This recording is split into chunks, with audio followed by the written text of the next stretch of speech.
अस्सलाम वालेकुम नाज़रीन, मैं आपका मेज़बान मोहम्मद शाहिद रज़ा मदनी आपकी खिदमत में हाजिर हूँ। आप देख रहे हैं मेरा यूट्यूब चैनल शाहिद रज़ा इस्लामिक ज़ोन। आप जानते हैं कि आपके फ़िक़ही और दीनी मसाइल का हल बताया जाता है, आपके सवालों के जवाब दिए जाते हैं और आपके ख्वाबों की ताबीर बताई जाती है। आज कुछ दोस्तों के सवालात हैं, उनके जवाबात की तरफ चलते हैं। इससे पहले के सवालात के जवाब दिए जाएँ, अगर आप मेरे चैनल पे नए हैं तो प्लीज़ चैनल को सब्सक्राइब कर लें, बेल आइकन को प्रेस करें ताकि आने वाले जो सवालात हैं उनके जवाबात हैं उसकी वीडियो सबसे पहले आपको मिले। तो हमारे एक दोस्त हैं, मंसूर साहब हैं कराची से। ये इलेक्ट्रिकल इंजीनियर हैं। ये सवाल पूछते हैं कि वितर में दुआए कुनूत के अलावा भी क्या कोई दुआ पढ़ सकते हैं? तो प्यारे भाई, अगर दुआए कुनूत जो है ये वितर में पढ़ना सुन्नत है, ये मसनून दुआ है, ये वितर में पढ़ना सुन्नत है और यही दुआ दुआए कुनूत जो है ये वितर की नमाज में पढ़नी चाहिए। इसके अलावा अगर किसी शख्स को दुआए कुनूत नहीं आती, किसी इल्लत या किसी वजह से वो दुआए कुनूत नहीं पढ़ सका और उसको दुआए कुनूत नहीं आती, तो फतावा शामी के अंदर और दुर्र मुख्तार में है कि व रब्बना आतिना फिद दुनिया हसनतम व फिल आखिरा हसनतम वक़िना अज़ाबन्नार, ये दुआ पढ़ सकता है। लेकिन उसे चाहिए कि जल्द से जल्द दुआए कुनूत को याद कर ले। ये उसका नेमल बदल नहीं है कि ये बंदा याद ना करे, तो अपनी आदत बना ले और मुसलसल और हमेशा यही दुआ पढ़ता रहे। बल्कि दुआए कुनूत जो है ये वितर की नमाज में पढ़ना सुन्नत है, तो मसनून दुआ को ही याद कर लेना ज़्यादा बेहतर है। तो दुआए कुनूत अगर नहीं आती तो ये जो मज़कूरा दुआ मैंने ज़िक्र की है ये पढ़ सकते हैं।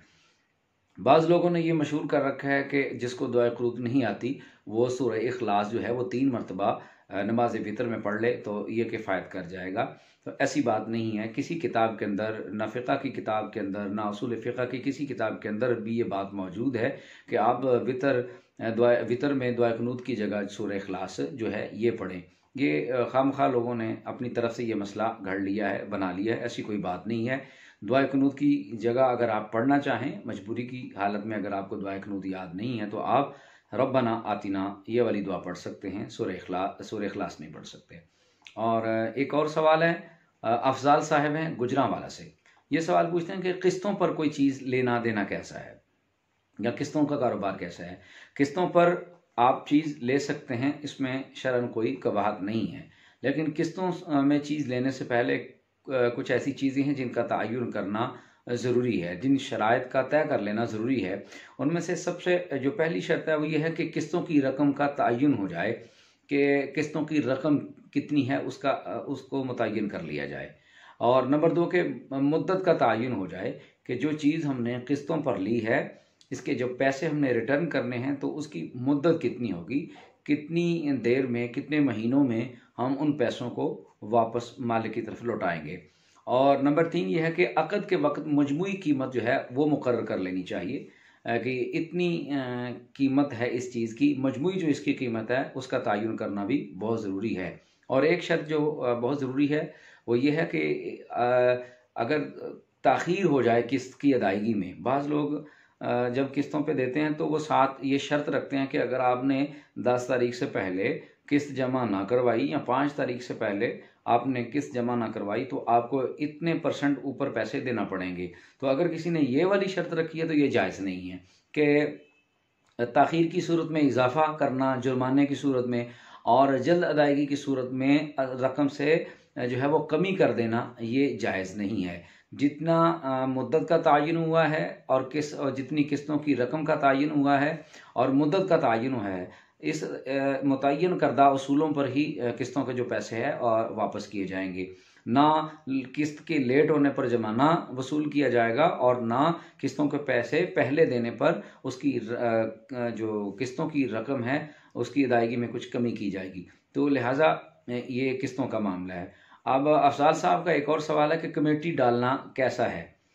अब इसकी 2 चीज़ें हैं। कमेटी, ये जो रूटीन में घरेलू कमेटियाँ डाली जाती हैं या दुकानदार आपस में डाल लेते हैं या गली मोहल्ले में डाली जाती हैं, तो ऐसी कमेटी डालना जायज़ है, इसमें कोई कबाहत नहीं है। लेकिन इसकी भी कुछ शराइत हैं कि जो कमेटी लोग इकट्ठी कर रहे हैं वो कमेटी अपनी कमेटी लेने के बाद बाकी जो रकम है वो अदा करने से बरी ज़िम्मा ना हो जाए। मतलब कि अपनी कमेटी उन्होंने ले ली है तो बकाया जो रकम है वो जो उनके साथ मुआहदा तय पाया है, जो तारीख तय हुई है, उस तारीख पे वो अपने पैसे जो कर्ज की सूरत में उन्होंने ले लिए हैं उसको वापस करना ज़रूरी है। और दूसरी बात ये है कि इसमें यह शर्त नहीं रखी जाएगी कि जो कमेटी का मुंतज़िम है, जो कमेटी को जमा कर रहा है, कि वो पहली कमेटी रखेगा। इसमें ये शर्त रखना जायज़ नहीं है। हाँ, इत्तेफ़ाक़ राय से तमाम जो मेंबरान हैं वो इत्तेफ़ाक़ कर लें इस बात पे और इत्तेफ़ाक़ राय से ये तय पा लें कि जो मुंतज़िम है, चूँकि वो ज़्यादा मेहनत करता है तो वो पहली रख ले, तो उसमें हर्ज नहीं है, लेकिन सबकी इत्तेफ़ाक़ राय से। और इसमें यह भी है कि बाज़ लोग बोली वाली कमेटी जो है ना उसके बारे में पूछते हैं। बोली वाली कमेटी किसी सूरत भी जायज़ नहीं है, जो कि उसमें एक फ़रीक का नुकसान होता है। बोली वाली कमेटी मेरे नज़दीक ये है कि मेरे इल्म में जो है कि अगर किसी शख्स की कमेटी निकलती है तो दूसरा शख्स कहता है कि मुझे ज़्यादा तुमसे ज़रूरत है, लिहाजा अगर 70,000 की कमेटी है तो आप मुझे 60,000 दे दें, तो अपनी जो है ना अपनी कमेटी मुझे दे दें और मेरी कमेटी निकलेगी तब आप ले लेना।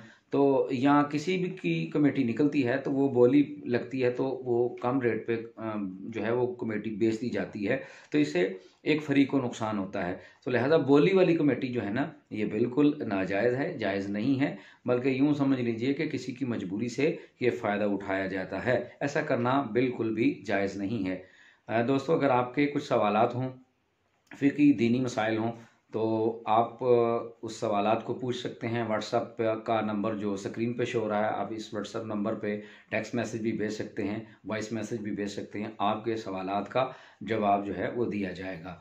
नई सवालात के जवाबात के साथ फिर हाज़िर होंगे एक नई वीडियो के साथ। तब तक के लिए अपना बहुत ज़्यादा ख्याल रखिएगा। अल्लाह आपका हामी और नासिर।